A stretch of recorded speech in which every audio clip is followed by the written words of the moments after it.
صاحب، ساجد میر صاحب، معزز ساتھیوں، دوستوں، ہمارے قائدین کرام اور بہت ہی پیارے کارکنوں، السلام علیکم۔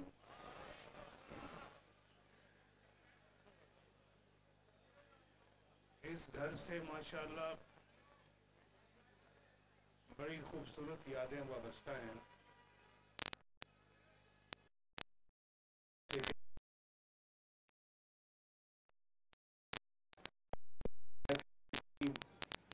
پرانی ہماری ایسوسیشن ہے کہ محترم والد گرامی اللہ تعالیٰ ان کو جنت کرے تھے، اور میرا تعلق ان سے بہت ہی عمدہ اور مضبوط تعلق تھا۔ مجھ سے بہت پیار کرتے تھے اور میں ان کا بڑا احترام کرتا تھا۔ خواجہ صاحب سے میرا تعلق کالج کے زمانے سے ہے، اور وہ تعلق اللہ تعالیٰ کے فضل و کرم سے کسی ٹھیس کے بغیر آج تک الحمدللہ چل رہا ہے۔ اور خواجہ صاحب نے بھی میرے ساتھ نبھائی اور الحمدللہ میں نے بھی خواجہ صاحب کی نبھائی، اور نبھانا چاہیے ایک دوسرے کے ساتھ۔ میں آپ کے ساتھ بھی نبھا رہا ہوں،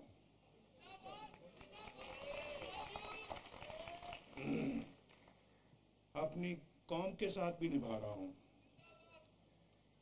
اور بہت مشکل وقت دیکھے، اقتدار بھی دیکھا اور اختلاف بھی دیکھا، اقتدار میں بھی رہے، حزب اختلاف میں بھی رہے، اور دونوں برابر برابر چلتے رہے۔ اگر آپ میری وزارت عظمیٰ کے سال گنیں اور اس کے مقابلے میں اگر آپ میری جیلوں کے اور ملک بدری کے اور مقدمات کے وہ سال گنے، تو شاید میری ملک بدری اور میرے جیلوں میں اور مقدمے بھگتنے کی مدت زیادہ لمبی ہے، لیکن ہمت میں نے نہیں آئی۔ نہ 1993 میں ہاری، نہ 1999 میں ہاری، نہ 2017 میں ہاری۔ بس 2017 سے آج تک مسلسل جو میرے خلاف یا ہماری پارٹی کے خلاف جو سلسلہ چلتا رہا ہے سزاؤں کا، وہ کچھ ہی دیر پہلے ختم ہوا ہے، اور بلا وجہ، یا تو وہ نہ کوئی وجہ ہو تو پھر تو ٹھیک ہے، بلا وجہ وہ مجھے بھی سمجھ نہیں آتی کہ وجہ کیا ہے۔ 1993 میں وجہ کیا تھی؟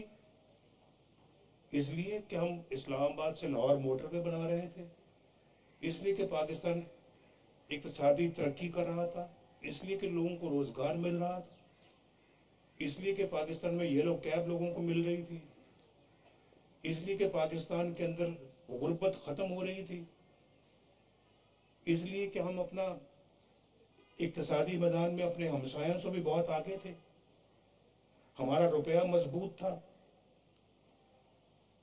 تو بلا وجہ حکومت ختم کر دی گئی، بلا وجہ۔ اگر وہ مومنٹم چلتا رہتا تو میں غلط بات نہیں کرتا، دعوے سے اللہ کے فضل و کرم سے یہ کہتا ہوں کہ آج پاکستان دنیا کی مضبوط ترین طاقتوں میں سے ایک طاقت ہوتا۔ یہ وہ غلط بیانی نہیں میں کر رہا، میں بالکل ٹھیک کہہ رہا ہوں۔ ہم نے خود اپنے ملک کو پٹری سے وہ اکھاڑا ہے، پٹری سے اتارا ہے، اکھاڑا ہے، بلکہ پٹری اکھاڑ دی ہم نے۔ تو پھر کیسے چلے گا ملک؟ जहां आए दिन वजीर आजम बदलते हों और जेलों में जाते हों, मुल्क बदरी होती हो, झूठे मुकदमे बनते हों, झूठी सजाएं मिलती हों, वो कैसे चलेगा मुल्क? बताएं जरा, आप सोच के बताएं कैसे चलेगा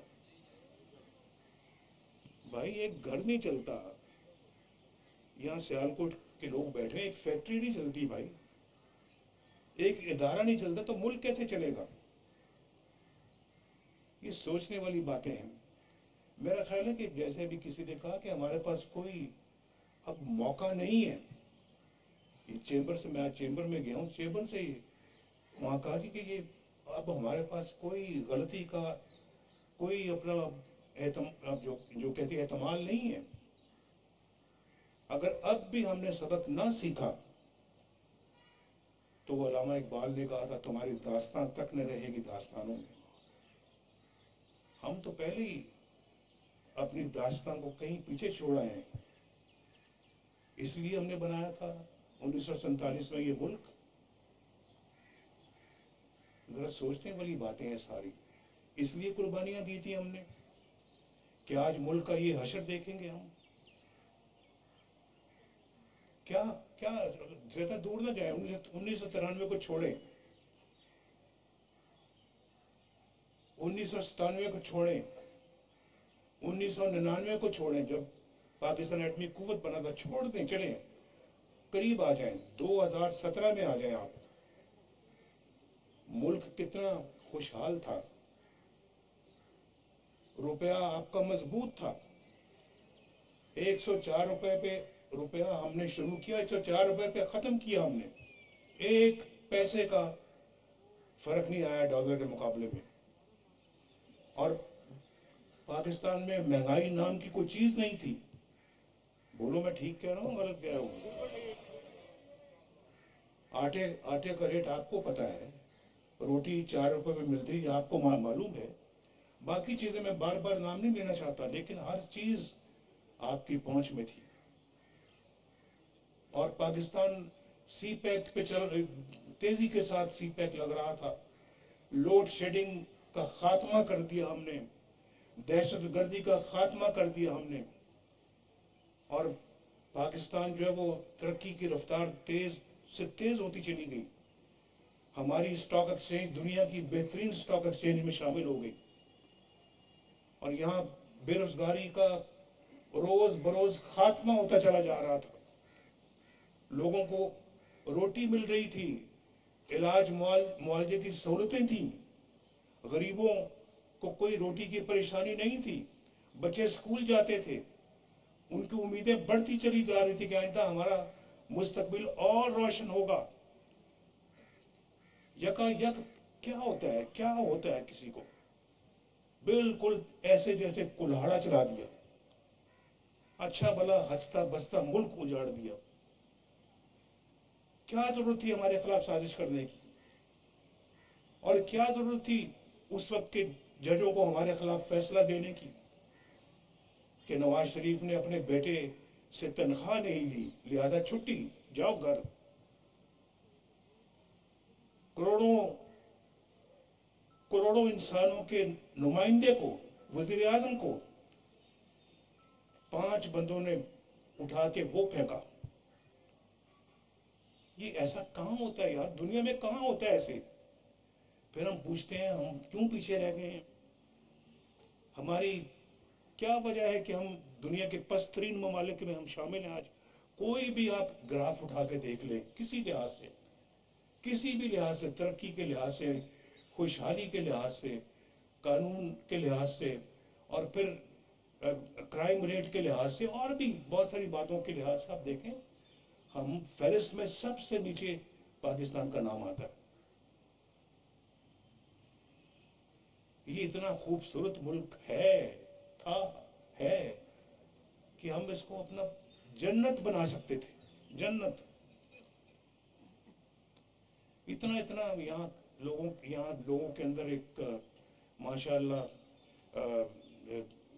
हुनर है कि मैं बयान नहीं कर सकता। अब ये शहर देख लें आप, ये शहर सियालकोट, जिससे मुझे बेपनाह मोहब्बत है, इस शहर के अंदर इतना पोटेंशियल है तरक्की का कि ये अल्लाह के फजल करम से दुनिया के एक बेहतरीन तरक्की याफ्ता शहर बन सकता है। अपने पाकिस्तान मुल्क को ये बहुत तरक्की याफ्ता बना सकता है। इतना ही हमारे अंदर पोटेंशियल है। लेकिन हमने कभी कुल्हाड़ा चलाते वक्त इन चीजों को नहीं देखा कि कौन क्या कर रहा है। और उसके बाद हमें तो आप निकालते हो, बगैर किसी वजह के निकालते हो, आंखें बंद कर लेते हो हमें निकालते वक्त, फिर लाते किसको?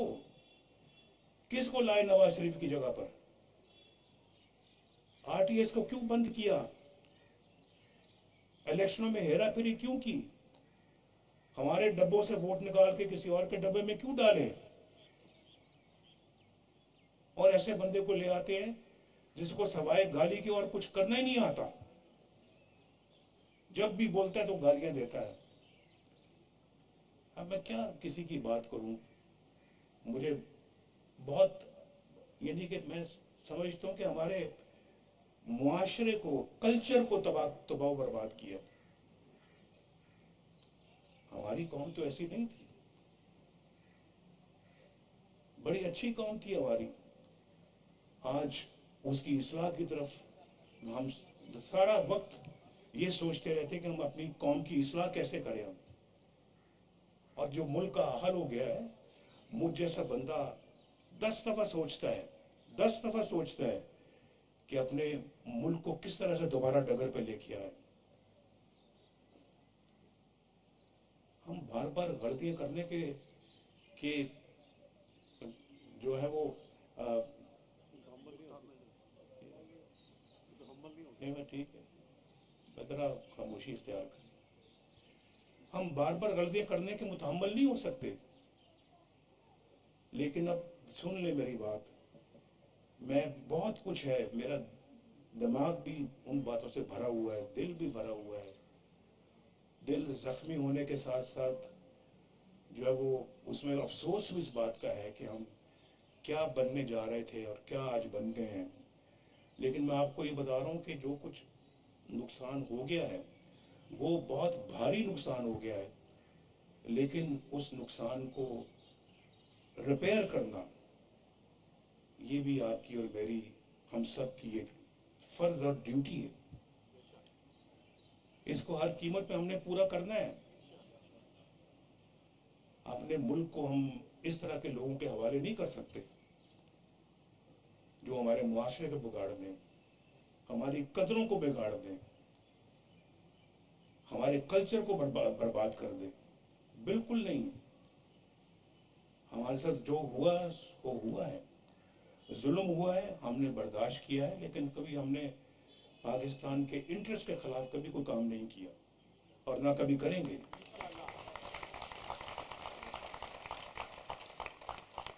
बड़ा कीमती मुल्क है भाई, कीमती, हमने बर्बाद तो किया लेकिन बड़ा कीमती मुल्क था ये हमारा, बड़ा कीमती मुल्क है। हम इसको समझें, इस बात को समझें।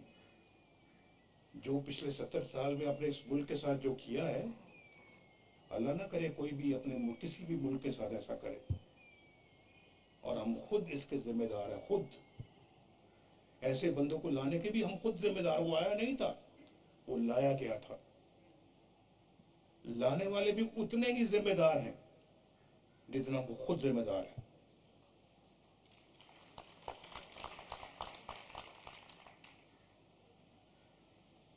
तो मैं ये समझता हूं कि एक बड़े अरसे के बाद, कई सालों के बाद, जब ये मोटरवे अभी शुरू भी नहीं हुई थी, उस वक्त से मैं आपसे मिला था आके, तो आज उसके बाद दूसरी दफा मिला हूं मैं। और मैंने मोटरवे की बात यहां बैठ के की थी, और देख लो मोटरवे बन गई अल्लाह के फजल करम।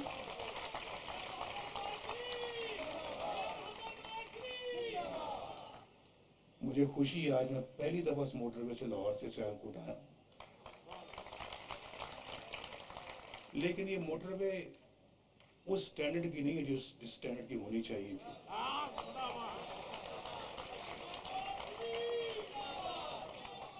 मैंने मैंने ये बात ख्वाजा साहब से भी की है कि मुझे तवक्को नहीं थी कि یہ موٹر وے اس طرح کی بنے گی. اگر میں سر پہ ہوتا تو میں اس موٹر کو اس طرح سے نہ بننے دیتا. اور آپ نے دیکھا ہے کہ کہیں موٹر وے نیچے جا رہی ہے, کہیں اوپر چڑھ رہی ہے, کہیں اترائی ہے, کہیں کھائی ہے, کہیں کچھ ہے. نہ کوئی ریسٹ ایریاز ہیں, نہ کسی جگہ کو باتھ روم ہے, نہ کوئی ریسٹورینٹ ہے. یہ تو اس کو تو لاہور اسلام آباد موٹر وے سے بھی ایک بہت بہتر موٹر وے ہونا چاہیے تھا. لیکن لیکن لیکن ٹھہر فکر نہ کریں.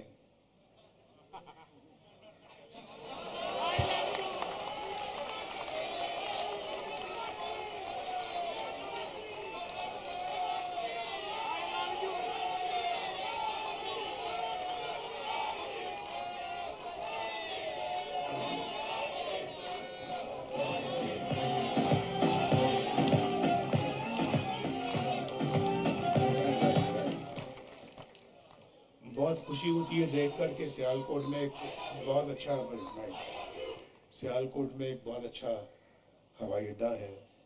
ایئر لائن بھی ماشاءاللہ بن گئی ہے, اور اب اس کو اور بھی اچھا ایئرپورٹ بننا چاہیے. یہ لاہور, کراچی, اسلام آباد کے لیول پہ آنا چاہیے اس کو. اسی اسٹینڈرڈ کا یہاں پہ ایئرپورٹ بھی ہو, فیسلٹیز بھی ہوں, اور ایئر لائن بھی یہاں پہ دنیا بھر کی ایئر لائنیں یہاں پہ آئیں. اور آج اگر $2.5 بلین کی ایکسپورٹ کرتا ہے سیالکوٹ, تو میری تو خواہش دعا ہے کہ $250 بلین کی ایکسپورٹ کرنی چاہیے اس کو, صرف سیالکوٹ کو. اور سیالکوٹ میں وہ پوٹینشیل موجود ہے. تو انشاءاللہ استر نو تعمیر کریں گے پاکستان کی. لیکن آپ نے غلطی پھر نہیں کرنی دوبارہ. اگر کوئی غلطی کرے گا, نہیں, اگر غلطی کو کرے گا تو پکڑنا بھی آپ نے اس کو.